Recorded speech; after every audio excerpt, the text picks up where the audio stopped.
Hey there and welcome to Scandal Steep. There was something undeniably strange about it all, as if not being into drugs made me seem like a fool. You had a statement, and I was just a numbskull, sharp enough to understand that I was clueless, yet too indifferent to care. That kind of foolishness, the kind where ignorance meets indifference, could make someone a genuine imbecile. Maybe that explains why people overlooked me. That's just the way it was.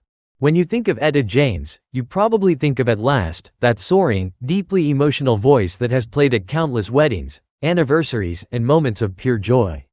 But Etta's life was far from a love song. Behind each performance was a woman struggling to keep her head above water. Born Jamesetta Hawkins, Etta entered the world as a force to be reckoned with. From the moment she set foot on a stage, her voice carried the weight of her soul, connecting with millions. But that success came at a steep price. Hollywood saw her as a commodity, something to profit from, and Etta paid dearly for it: her health, her peace of mind, and even her family. She became addicted to drugs in her early 20s, at a time when her career was beginning to take off. Etta's story began in Los Angeles, where her voice first won hearts in a church choir. Even as a young girl, it was clear she was destined for greatness. But behind that extraordinary talent was a childhood filled with loss and chaos, experiences that shaped the raw emotion she poured into her music. Her mother, Dorothy Hawkins, had Etta at just 14 years old. Dorothy's youth and the harsh realities of the time meant she couldn't provide the stability her daughter desperately needed. Instead, Dorothy drifted in and out of Etta's life so unpredictably that Etta referred to her as the mystery woman. In her memoir, Etta described Dorothy as a whirlwind and erratic nightmare who would swoop in one moment only to abandon her in unfamiliar places the next. Etta spent many nights crying herself to sleep, hungry and afraid, wondering if anyone would ever come for her. Those lonely nights haunted her well into adulthood. She later sought therapy to deal with the overwhelming feelings of abandonment, but with her trademark grit, she tried to see the silver lining. "Maybe she did the best for me," she once said in an interview. "Would I have been singing today if things had been different? Would I have been anything at all?" When Dorothy wasn't around, Etta bounced between different guardians, foster homes, and a couple she called Mom Lou and Sarge. Mom Lou was kind, but Sarge was a different story. Etta recalled painful memories of both physical and emotional abuse. She wrote about how, at just 5 years old, Sarge would come home drunk and force her to sing for his friends. If she refused, he would beat her with his razor strap. Dazed, humiliated, and furious, she remembered, "I'd stand there in my piss-stained pajamas and sing some song, hating every second of it." That experience, she later admitted, was why she loathed encores. Etta's journey into music started at St. Paul Baptist Church, where her voice began to shine. But when people took notice of her talent, Sarge saw an opportunity to take control. He decided he would manage her singing lessons himself. When the church refused to meet his demands, he pulled her out entirely. She was just 10 years old. Losing the church and the community she had found there broke her heart. She was left to grapple with a sadness she didn't know how to process. At 12, Etta's life took another painful turn.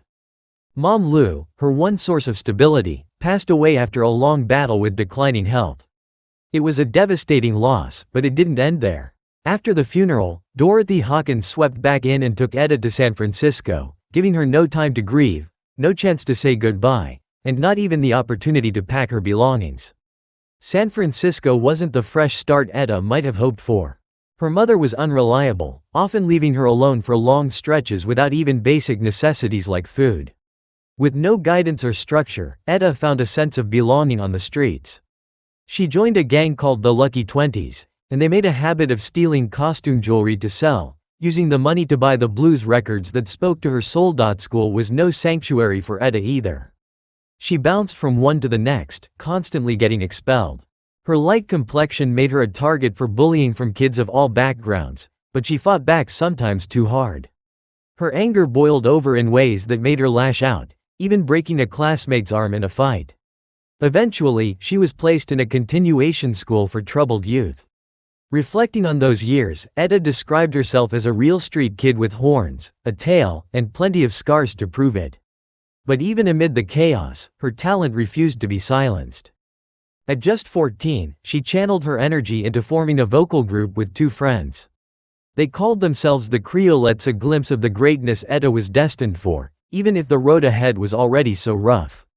Her naturally commanding voice stood out, blending the powerful gospel influences of her church upbringing with the rebellious energy of a teenager ready to make her mark. The group's performances started to attract attention locally.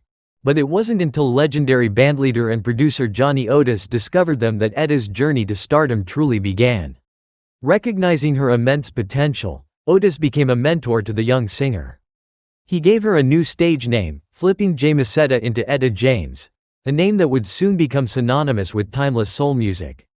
Under Otis' guidance, the Creolettes were rebranded as the Peaches, and in 1955, they released their first single, The Wallflower, Roll With Me, Henry.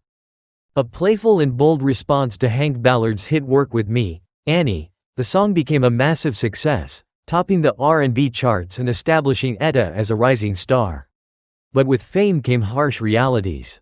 The music industry, especially in the mid-20th century, was rife with exploitation, particularly of black artists. Record labels often re-recorded songs by black singers with white vocalists, erasing the original artists from the spotlight and denying them fair compensation. Etta was furious about this practice. She bitterly referred to these watered-down versions as sweet cream cheese songs. Roll With Me, Henry became a victim of this trend when Georgia Gibbs re-recorded it as Dance With Me, Henry, stripping it of its playful innuendos. Gibbs's version shot to the top of the charts, becoming a mainstream hit, while Etta was left behind. The betrayal stung deeply, serving as a painful reminder of how easily the industry could take something personal and turn it into something unrecognizable. Despite the industry's many injustices, Etta James refused to be erased. When she recorded at last, she became a bona fide star. The song became an anthem of love and longing, but Etta's personal life was far from a fairy tale. The pressures of fame weighed heavily on her, and she turned to substances to cope. Her addiction took hold in the 1960s, and it consumed her life. Her struggle with addiction was brutal, leading to countless overdoses, arrests, and stints in rehab. But even in her darkest moments, her music remained a lifeline. The studio became her sanctuary, the one place where she could channel her pain into something raw and real. Songs like I'd Rather Go Blind and All I Could Do Was Cry carried the weight of her battles, resonating with listeners who could feel every ounce of heartbreak in her voice. Etta James's life was a hurricane of triumph and tragedy, resilience and struggle. But through it all, she remained a legend, an artist whose voice, once heard, could never be forgotten.